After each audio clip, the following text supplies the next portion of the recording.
Hi everyone, my name is Education Academy Manigandan. So இந்த judgement என்ன அப்படின்னா டிஎன்யூஎஸ்ஆர்பியில் SI ரெக்ரூட்மெண்ட்டுக்கான judgement இப்போ கொடுத்துருந்தாங்க. லாஸ்ட்டாக வந்து 2023 வந்து நோட்டிஃபிகேஷனில் இஷ்யூ ஆகி ரிசல்ட் பப்ளிஷ் பண்ணாதங்காட்டி வந்து ஹைகோர்ட் போயிருந்தது. ஸோ இதில் பல விதமான ப்ரேயர்ஸ் வந்துட்டுனா இருக்குது. இதில் ஸ்பெசிஃபிக்காக வந்து பிஎஸ்டிஎம் வந்து ஒன் டைம் யூஸ் அப்படிங்கிறதுல நிறைய பேர் வந்து கொஷின் கேட்டிருந்தீங்க. ஸோ இந்த ஜட்ஜ்மெண்ட்டை பற்றி டீட்டெயிலாக சொல்லுங்கள் சார், இது என்ன இஷ்யூ ஏது என்னங்கிறத வந்துட்டுனா நீங்கள் சொல்லுங்கள் அப்படிங்கிற மாதிரி வந்துட்டுனா சொல்லியிருந்தீங்க. ஸோ இதை பற்றி நான் உங்களுக்கு டிஸ்கஸ் பண்ணலாம் அப்படிங்கிறதுக்காக தான் வந்துட்டு எடுத்திருக்கிறேன். ஸோ நிறைய பேர் கேட்டுக்கிட்டது தான், சார் இந்த பிஎஸ்டிஎம் ரிசர்வேஷன் சம்மந்தமாக இந்த ஜட்ஜ்மெண்ட்டில் வந்திருக்குது, இந்த ஜட்ஜ்மெண்ட் வந்துட்டுனா அப்ளிகபிள் ஆகுமா, இல்லை டிஎன்யூஎஸ்ஆர்பிக்கு மட்டும்தானா, இல்லை டிஎன்பிஎஸ்சிக்கு அப்ளிகபிள் ஆகுமா? ஒன் டைம் நான் வந்து ஆல்ரெடி ஜென்ரலாக தான் வந்திருக்கேன். நான் வந்து வந்துட்டுனா பிஎஸ்டிஎம் இது வரைக்கும் யூஸ் பண்ணதே இல்லை, ஆனால் நான் கவர்மெண்ட் சர்வீஸில் இருக்கேன். இந்த மாதிரி பல கேள்விகளுக்கு நான் இந்த வீடியோவில் ஆன்சர் பண்ணுறேன். மறக்காமல் இந்த வீடியோவை ஃபுல்லாக பாருங்கள். தயவு செஞ்சு வந்து ஸ்கிப் பண்ணாமல் ஃபுல்லாக பார்த்தீங்கன்னா மட்டும்தான் இது புரியும். நிறைய விஷயம் ஹிஸ்டாரிக்கெல்லாம் வந்துட்டுனா எல்லாமே நான் உங்களுக்கு சொல்கிறேன் இந்த ரிசர்வேஷன் பற்றின சம்மந்தமாக. ஸோ மறக்காமல் சப்ஸ்கிரைப் பண்ணிடுங்க, உங்கள் ஃப்ரெண்ட்ஸுக்கு வந்து ஷேர் பண்ணிடுங்க. முக்கியமாக பிஎஸ்டிஎம் வச்சுக்கிறவங்களுக்கு ஷேர் பண்ணிடுங்க. பிஎஸ்டிஎம் இல்லாதவங்களும் நீங்கள் பார்க்கலாம் இது எந்த மாதிரி இருக்கும் என்னன்னு சொல்லிட்டு நான் எல்லாமே பாயிண்ட்ஸும் வந்துட்டுனா உங்களுக்கு சொல்கிறேன். நீங்கள் டிசிஷன் எடுத்துக்கங்க, ஓகேங்களா? அந்த ஜட்ஜ்மெண்ட் வந்துட்டுனா உண்மையுமே வரவேற்கப்பட வேண்டிய ஜட்ஜ்மெண்ட் தான். இதில் சின்ன சின்ன ஃப்ளாஸ் இருக்குது, இது என்ன மாதிரி இம்பேக்ட் கொடுக்கும் அப்படிங்கிறதையும் வந்துட்டுனா நான் உங்களுக்கு சொல்கிறேன், ஓகேங்களா? ஸோ இந்த கேஸை பொறுத்த வரைக்கும் ரிட் அப்பீல் கவர்மெண்ட் போயிருக்குது. கவர்மெண்ட்டில் இப்போ டபிள்யூபியில் வந்து வந்துட்டுனா ஒரு ஆர்டர் ஆகிருக்கும், அதை எதிர்த்து கவர்மெண்ட் வந்து ரிட் அப்பீல் போயிருக்காங்க. அந்த ரிட் அப்பீலில் ஜட்ஜ்மெண்ட் வந்துட்டுனா வந்திருக்கு. ரிட் அப்பீல் போனது வந்து வந்துட்டிங்கன்னா டிஎன்யூஎஸ்ஆர்பியுமே DGP of police, chairman of வந்து யூஎஸ்ஆர்பி இவங்க தான் போயிருக்காங்க. யாருக்கு ஏற்று அப்படின்னா முகமது அஸ்லாமன் சம்பத்து, மரகதவல்லி இவங்களோட தான். இதில் ஆக்சுவலாக என்ன நடந்திருக்கு அப்படின்னா, இவங்க கேஸ் போட்டது ஒன்று, நடந்தது ஒன்று மாதிரி ஆயிடுச்சு பிஎஸ்டிஎம் சொல்லி ரிசர்வேஷனில். ஸோ மித்த ப்ரேயர் எல்லாம் வந்துட்டுனா நமக்கு எதுவுமே வேண்டாம், நம்ம பிஎஸ்டிஎம்மை பற்றி மட்டும் வந்து பார்க்கலாம். உங்களுக்கு சிம்பிளாக வந்துட்டுனா சீக்கிரம் நான் ஒரு கிளாரிட்டியோடு வந்துட்டுனா சொல்லலாம் அப்படின்னு சொல்லிட்டு நம்ம ஒரு குட்டியாக வந்துட்டுனா நம்ம முடிச்சுக்கலாம், ஓகேங்களா? ஸோ ரொம்ப இந்த கேஸு இந்த டீட்டெயில் எல்லாமே வந்து நான் ஆல்ரெடி ஒரு வீடியோவில் போட்டிருப்பேன், அந்த வீடியோ கூட பாருங்கள். இப்போ ரிட் அப்பீலில் இவங்க என்ன சொல்லிக்கிறாங்க அப்படிங்கிறத மட்டும் வந்துட்டுனா நம்ம பார்ப்போம், ஓகேங்களா? இதில் தான் வந்து உங்களுக்கு இருக்குது PSTM preference clarification regarding those who already in employment under the state அப்படின்னு சொல்லிக்கிறாங்க, ஓகேங்களா? இந்த ஆக்டை வந்து பிஎஸ்டிஎம் ஆக்ட் 2010 வந்து என்ன சொல்லியிருப்பாங்க அப்படின்னா, பிஎஸ்டிஎம் ஆக்ட் வந்து டைரக்ட் ரெக்ரூட்மெண்ட் மீன்ஸ், அந்த டைரக்ட் ரெக்ரூட்மெண்ட்டுக்கு ஒரு மீனிங் கொடுக்குறப்ப ஃபஸ்ட் ரெக்ரூட்மெண்ட்னு போட்டிருப்பான், first appointment of the person சொல்லி போட்டிருப்பாங்க, ஓகேங்களா? அந்த first appointment of the person இந்த இதில் பார்த்தீங்கன்னா section 2A of the Tamil Nadu act 2010 defines direct recruitment as first appointment of the person to any service under the state in accordance with the rules or regulations or order in the force அப்படின்னு சொல்லிக்கிறாங்க, ஓகேங்களா? இதுக்கான definition இந்த word தான், அந்த first appointment of the person அப்படிங்கிற word தான் வந்து இந்த ஜட்ஜ்மெண்ட்டுக்கான ஒரு இதுன்னே சொல்லலாம். ஸோ இந்த 15 பிஎஸ்டிஎம் ரிசர்வேஷன் நம்மளுக்கு 2010 வந்தது. 2010 2015 வரைக்கும் 15 வருஷம் ஆச்சு இந்த இன்டர்பிரேஷன் ஃப்ளாவை கண்டுபிடிக்கிறதுக்கு. பட் ஆனால் என்னென்னா இதே கொஸ்டின் பிஎஸ்டிஎம் ஆக்ட் வந்தப்போ வந்துட்டுனா இருந்தது. பிஎஸ்டிஎம் ஆக்ட் வந்தப்போ நம்ம ஃபஸ்ட்டு டைம் வந்துட்டுனா மட்டும்தான் பிஎஸ்டிஎம் யூஸ் பண்ண முடியுமா, இல்லை மல்டிபிள் டைம்ஸில் யூஸ் பண்ணலாமா அப்படின்னு சொல்லி கவர்மெண்ட்டை போகிறப்போ கவர்மெண்ட் வந்து இன்ஸ்ட்ரக்ஷன் படி கைட்லைன்ஸ் கொடுப்பாங்க. அந்த கைட்லைன்ஸில் வந்து பார்த்துட்டிங்கன்னா மல்டிபிள் டைம்ஸ் யூஸ் பண்ணலாம் அப்படிங்கிற மாதிரி கவர்மெண்ட் வந்து கைட்லைன்ஸ் கொடுத்துருப்பாங்க.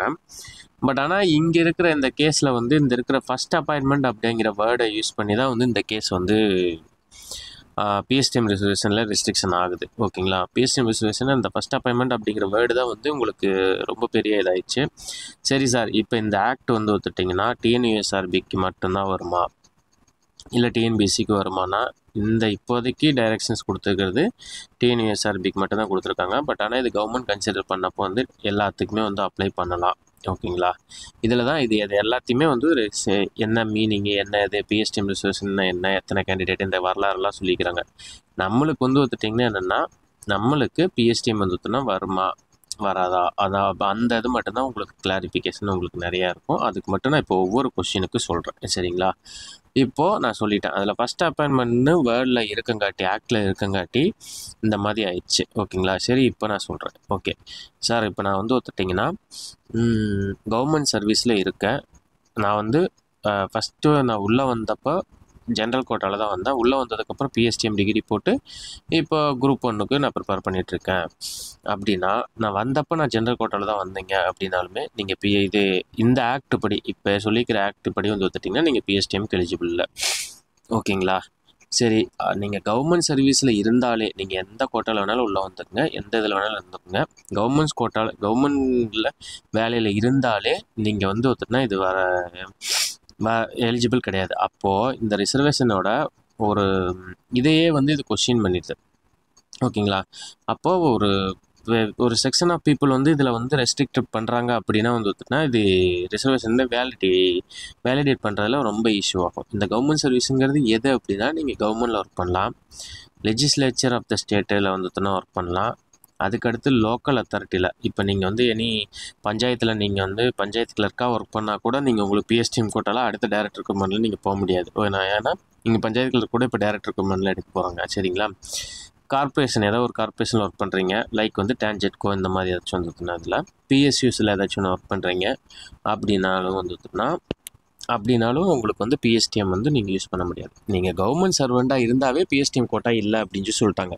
இதுக்கு புது விளக்கம் என்ன சொல்கிறாங்க அப்படின்னா PSTM quota only for unemployed youth. ஓகேங்களா? ஆல்ரெடி எம்ப்ளாய்டு பர்சன்ஸுக்கு கிடையாது அப்படின்னு சொல்லியிருக்கிறாங்க.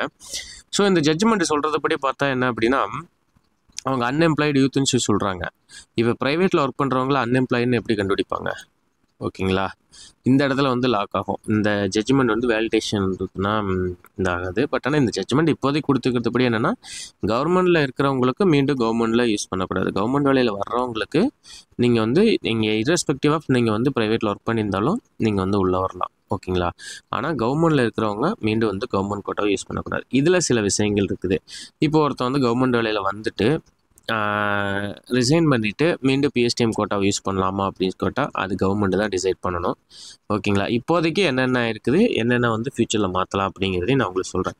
ஃபஸ்ட்டு நீங்கள் கவர்மெண்ட் வேலையில் இருந்தாவே பிஎஸ்டிஎம் கோட்டா யூஸ் பண்ணக்கூடாது. ஓகேங்களா? நீங்கள் எந்த வேலையில் சரி, நெக்ஸ்ட்டு வந்துட்டுனா நான் குரூப் 4 வேலையில் தான் சார் வந்திருக்கேன், நான் குரூப் 1க்கு பிஎஸ்டிஎம் யூஸ் பண்ணலான்னா இந்த ஜட்ஜ்மெண்ட் படி வந்துட்டுட்டிங்கன்னா நீங்கள் குரூப் 4லேயே இருந்தாலும் குரூப் 1க்கு யூஸ் பண்ண முடியாது. சரிங்களா? நீங்கள் எந்த இதுக்குமே யூஸ் பண்ண முடியாது. பிகாஸ் ஆஃப் வந்து பார்த்துட்டிங்கன்னா நீங்கள் கவர்மெண்ட் வேலையில் இருந்தாவே உங்களுக்கு இல்லை அப்படின்னு சொல்லிட்டாங்க. சேம் லைக் உமன்ஸ் ரிசர்வேஷன், இதே மாதிரி தான் உமன்ஸ் ரிசர்வேஷன் இருக்குது. ஆனால் women's reservation multiple times, PSTM reservation வந்து பார்த்திங்கன்னா ஒன்லி 1 டைம்ஸ் தான். ஓகேங்களா? சரி, அடுத்து வந்து பார்த்திங்கன்னா சார் இப்போ டிஎன்யூஎஸ்ஆர்பிக்கு மட்டும் தானே கொடுத்துருக்காங்க, இது வந்து எல்லா இதுக்குமே பொருந்துமா அப்படின்னு கேட்டால் எல்லா இதுக்குமே பொருந்தாதாங்கிறது கவர்மெண்ட் டிசைட் பண்ணணும். பட் ஆனால் இது டிஎன்யூஎஸ்ஆர்பிக்குமே பொருந்துமாங்கிறது கவர்மெண்ட் டிசைட் பண்ணணும். ஏன்னா இப்போ சரி சார், இப்போ இந்த பழைய ரெக்ரூட்மெண்ட்டுக்கு இதை பண்ணி முடிச்சிடுவாங்க. ஏன்னா இது குறிப்பிட்ட டேஸ்க்குள்ளார முடிக்கணும்னு சொல்கிறாங்காட்டி கண்டிப்பாக இதை பண்ணி முடிச்சிடுவாங்க. இந்த டிஎன்பிஎஸ்சிக்கு இதெல்லாம் வந்து பொருந்துமா அப்படிங்கிறதுல கவர்மெண்ட் தான் டிசைட் பண்ணணும். அதே மாதிரி கைட்லைன்ஸ் வந்ததுனா கவர்மெண்ட் தான் கிளியர் பண்ணணும். சரி, நெக்ஸ்ட்டு இப்போ வந்து இதெல்லாம் சொல்லியாச்சு. உமன்ஸ் ரிசர்வேஷனும் இதே சிமிலராக தான் இருக்குது. சரி, அப்போ உமன்ஸ் ரிசர்வேஷன் மட்டும் ஏன் மல்டிபிள் டைம்ஸ் இருக்குது ஹரிசாண்டல் ரிசர்வேஷனில்? இது வந்து 1 டைம்ஸ் ஏன் இருக்குது அப்படின்னா அந்த ஆக்டில் இருக்கிற ஃபஸ்ட் அப்பாயின்மெண்ட் அப்படிங்கிற வேர்டு தான். அந்த வேர்டை மாற்றிட்டாங்க அப்படின்னா வந்துட்டுனா உங்களுக்கு வந்து பிரச்சனை இல்லை. சார், இதுக்கான சொல்யூஷன் என்ன அப்படின்னா வந்து வந்துட்டிங்கன்னா only solution is to amendment the act. ஓகேங்களா? அந்த ஆக்டை அமெண்ட்மெண்ட் பண்ணால் மட்டும்தான் பிஎஸ்டிஎம் ரிசர்வேஷன் எல்லாத்துக்கும் அப்ளிகபிள் ஆகும். சரி, இதில் வந்து ஒத்துட்டிங்கன்னா என்ன சார் பிரச்சனை வரும் அப்படின்னு பார்த்தோம் அப்படின்னு எடுத்துக்கிட்டோம்னா இப்போது ஒருத்தர் வந்து சின்னதாக ஒரு போஸ்டிங்க்கு வந்து இப்போ தமிழ் மீடியத்தில் படிக்கிறவங்க எல்லாருமே எக்கனாமிக்கலி வெல் ஸ்டேபிள்டெல்லாம் கிடையாது. ஓகேங்களா? ஒரு கிராமத்துலேருந்து ஒரு முடியாத இதுலேருந்து ஒரு கோச்சிங் கிளாஸ் போகாமல் அங்கே பக்கத்தில் இருக்கிற ஏதோ ஒரு கோச்சிங் கிளாஸில் அட்டன் பண்ணி ஒரு கிராமத்தில் ஒரு பக்கத்தில் இருக்கிற ஒரு ஃப்ரீ கோச்சிங் கிளாஸஸ்ஸு எனக்கெல்லாம் தெரிஞ்சு அந்த ஆயக்குடியிலலாம் நிறையா பேர் போய் படிப்பாங்க. அந்த மாதிரி அட்டன் பண்ணி அந்த பிஎஸ்டிஎம் பற்றி கூட தெரியாமல் குரூப் 4ல் கஷ்டப்பட்டு உள்ளே வந்து ஒருத்தர்னா வந்துடுவாங்க. ஓகேங்களா? இப்போ ஒரு தமிழ் மீடியத்தில் படித்த பையன் வந்து ஒருத்தட்டிங்கன்னா ரிசர்வேஷனை பற்றியே தெரியாமல் அவன் குரூப் 4ல் வந்து கிளியர் பண்ணி குரூப் 4 போஸ்டிங் வாங்கிட்டான். இப்போது இவனுக்கு உள்ளே வந்ததுக்கப்புறம் குரூப் 1 போஸ்ட்டை பற்றியெல்லாம் தெரியுது. அதுக்கப்புறம் குரூப் 1 போஸ்ட்டில் போகலாம் அப்படின்னு சொல்லி போட்டு வந்து ஒருத்தனை ப்ரிப்பேர் பண்ணுறாங்க அப்படின்னா அவங்களுக்கு பிஎஸ்டிஎம் இல்லைன்னு சொல்லி சொல்கிறாங்க அப்படின்னா அந்த இடத்துல அந்த தமிழ் மீடியம் படித்தவனுக்கு பேசிக் இன்சூரிட்டி மட்டும்தான் நாங்கள் கொடுக்க முடியும் அப்படிங்கிற மாதிரி இந்த ஆக்ட் எதுக்கு கொண்டு வந்தாங்களோ அதோட உண்மைத்தன்மையை நீர்த்து போகிற மாதிரி செஞ்சிடும். ஓகேங்களா? இந்த ஜட்ஜ்மெண்ட் வந்து ஒத்துட்டிங்கன்னா இம்ப்ளிமெண்டேஷன் ஆச்சுன்னா இந்த ஜட்ஜ்மெண்ட் வந்து 2010 வந்து இந்த ஆக்ட் போடுறப்போ வந்து தமிழ் மீடியத்துக்கு இது தமிழ் செம்மொழி மாநாடு நடந்தப்போ வந்து நடந்த விஷயங்கள் இதெல்லாம். இப்போ அதில் வந்து கலைஞரோட டிஸ்கஷன்லாம் எடுத்து பார்த்துருந்தீங்கன்னா தெரிஞ்சிருக்கும். தமிழ் மீடியம் ரிசர்வேஷன் கொண்டு வந்தப்போ என்ன ரீசனுக்காக கொண்டு வந்தாங்கிறது. அந்த ரீசன் எல்லாமே வந்து பார்த்தோன்னா இந்த ரெஸ்ட்ரிக்ஷனால் வந்து தவிடுபடி ஏறும். ஓகேங்களா? அப்போது ஒரு பேசிக் லெவல் ஆஃப் இன்சூரிட்டி மட்டும்தான் வந்து இந்த இதில் கொடுக்கும். ஹையர் லெவல் ஆஃப் இது போகிறதுக்கு ஒரு சாராரை வந்து ரெஸ்ட்ரிக்ட் பண்ணிடும். அதுலேயுமே வந்து இப்போ தமிழ் மீடியத்தில் படித்து ஓரளவுக்கு நல்லா இருக்கிற ஃபேமிலி லைக் வந்து இந்த ரிசர்வேஷனை பற்றி தெரிஞ்சு கவர்மெண்ட் ஸ்கூலில் படிக்க வைக்கிறவங்க இந்த மாதிரி ஏதாச்சும் இருந்தால் மட்டும்தான் அவங்க ஹையர் பொசிஷனுக்கு போக முடியும். அப்போது ஒரு ஏழை எந்த ஒரு சப்போர்ட்டும் இல்லாமல் எந்த ஒரு ப்ரைவேட் கோச்சிங் சென்டருக்கோ எங்கேயுமே போகாமல் ஒரு மார்ஜினல் லெவல் ஆஃப் வந்து போஸ்டிங்கில் மட்டும்தான் உள்ளே வர முடியும். உள்ளே வந்துட்டாங்கன்னா அதுக்கப்புறம் பிஎஸ்டிஎம் இருக்காது. அவங்களுக்கு வந்து காம்படிஷன் வந்து இங்கே சிட்டியில் இருக்கிற பசங்க கூட நீங்கள் வந்து பிஎஸ்டிஎம் இல்லாமல் காம்படிஷன் பண்ணுற மாதிரி இருக்கும். இதில் இருக்கிற ப்ராப்ளம் இந்த இதை இம்ப்ளிமெண்டேஷன் ஆச்சு அப்படின்னா. ஓகேங்களா? இது வந்து இப்படியே இம்ப்ளிமெண்டேஷன் பண்ணாங்க அப்படின்னா ஃபஸ்ட்டு டைம் வந்து எம்ப்ளாய் ஆகிறவங்களுக்கு இது நல்ல பெனிஃபிட் தான். ஓகேங்களா? சொல்லப்போனால் சில டெக்னிக்கல் போஸ்ட்டுக்கு எல்லாத்துக்கும் வந்து பார்த்திங்கன்னா ரொம்பவே ரெஸ்ட்ரிக்டட் ஆகிடும். ஆள் இல்லாமல் போகிற அளவுக்கு வந்து ஆயிரும். அப்போ தமிழ் மீடியம் அந்த ரிசர்வேஷனே வந்து ஒன்றுமே இல்லாமல் போயிடும் அப்படிங்கிறது தான். இதுக்கு கொடுத்தாங்க அப்படின்னா உமன்ஸுக்கு இதே மாதிரியே கொடுக்கலாம். இப்போ நீங்கள் பிஎஸ்டிஎம் ரிசர்வேஷனுக்கு 1 டைம் கொடுக்குறீங்க அப்படின்னா உமன்ஸும் அதே தானே. ஓகேங்களா? உமன்ஸுக்கும் வந்து தட்டினா நீங்கள் என்ஷூர் பண்ணி உமன்ஸை உள்ளே கொண்டு வரணும்னு நம்ம யோசிக்கிறோம். அப்படிங்கிற இடத்துல இதே மாதிரியே 1 டைம் மட்டும்தான் வந்து தான் கொடுத்தாங்க அப்படின்னா உமன்ஸும் நல்லா பெனிஃபிட் அடைவாங்க. ஏன்னா வந்தவங்களே திரும்ப வந்து உள்ளே வந்துட்டு இருக்கிறங்காட்டி வந்து உமன்ஸ் ரிசர்வேஷன்லேயும் இது ஃபாலோ ஆகும். இதே ஜட்ஜ்மெண்ட்டை வச்சு இன்டர்பிரேட் பண்ணாங்க அப்படின்னா வந்து பார்த்திங்கன்னா எல்லா ரிசர்வேஷனுமே நம்ம 1 டைம் மட்டும்தான் யூஸ் பண்ணலாம் அப்படிங்கிற மாதிரி வந்துடும். ஆனால் இதில் இருக்கிற ஒரு சின்ன ஃப்ளா என்ன தெரியுங்களா? இந்த ஆக்டில் வந்து ஃபஸ்ட் அப்பாயின்மெண்ட்னு மென்ஷன் பண்ணிக்கிறாங்க. சார் இதில் வந்து இதுக்கான சொல்யூஷன் என்ன தான் இருக்கும் அப்படின்னு சொல்லி இதாகும் அப்படின்னு எடுத்துட்டோம்னா நம்ம அந்த ஜட்ஜ்மெண்ட்டை பற்றியெல்லாம் தெளிவாக பேசலாம். ஓகேங்களா? இந்த வீடியோவே நம்மளுக்கு லாங்காக போயிட்டுருக்கு. உங்களுக்கு இதுவே கேட்குறதுக்கே உங்களுக்கு சலுப்பாக இருக்கும். இதுக்கான சொல்யூஷன் என்ன? இது என்ன பண்ணால் வந்து ஒத்துட்டுனா உங்களுக்கு சேஞ்ச் ஆகும், இல்லை வந்து இது இப்படியே இம்ப்ளிமெண்ட் பண்ணுவாங்களான்னா கவர்மெண்ட் இப்படியே இம்ப்ளிமெண்ட் பண்ணுறதுக்கான பாசிபிலிட்டிஸ் ரொம்ப ரொம்ப குறைவு தான். பட் ஆனால் கவர்மெண்ட் வந்துட்டுனா என்ன பண்ணலாம் அப்படின்னா இப்போ அடுத்து வர்ற செஷன் இருக்குது தெரியுங்களா? சட்டமன்ற கூட்டத்தொடரில் அந்த 2010 ஆக்டை அமெண்ட்மெண்ட் பண்ணணும். ஓகேங்களா? அமெண்ட்மெண்ட் பண்ணால் மட்டும்தான் இந்த பிஎஸ்டிஎம் வந்து ஆல் ரெக்ரூட்மெண்ட்ஸுக்கு இது பண்ண முடியுமே தவிர இல்லை ஜியோ போட்டால் கூட வந்துட்டுனா அதை வேலிடேட் ஆகாது. ஆக்ட் அமெண்ட்மெண்ட் பண்ணணும். ஆக்ட் அமெண்ட்மெண்ட் பண்ணால் மட்டும்தான் கவர்மெண்ட் வந்து ஒத்துனா இதில் நிற்கவே முடியும். உண்மையான வந்து ஒத்துனா இதை இது பண்ண முடியும். ஓகேங்களா? அந்த ஆக்ட் அமெண்ட்மெண்ட் பண்ணுறதுக்கு சட்டமன்றத்தில் வந்து லெஜிஸ்லேட்டிவ் அசம்பிளியில் வந்து ஆக்ட் கொண்டு வரணும். இதர் ப்ரைவேட் மெம்பர் பில்லாக கொண்டு வரலாம், இல்லை கவர்மெண்ட் பில்லாக கொண்டு வரலாம். கவர்மெண்ட்டுக்கு இது நம்மளுக்கு தெளிவாக கிளாரிஃபிகேஷன் கொடுத்துட்டோம் அப்படின்னாவே வந்துட்டுனா ஆட்டோமேட்டிக்காக கவர்மெண்ட் பில்லாக அமெண்ட்மெண்ட் பண்ணிடுவாங்க.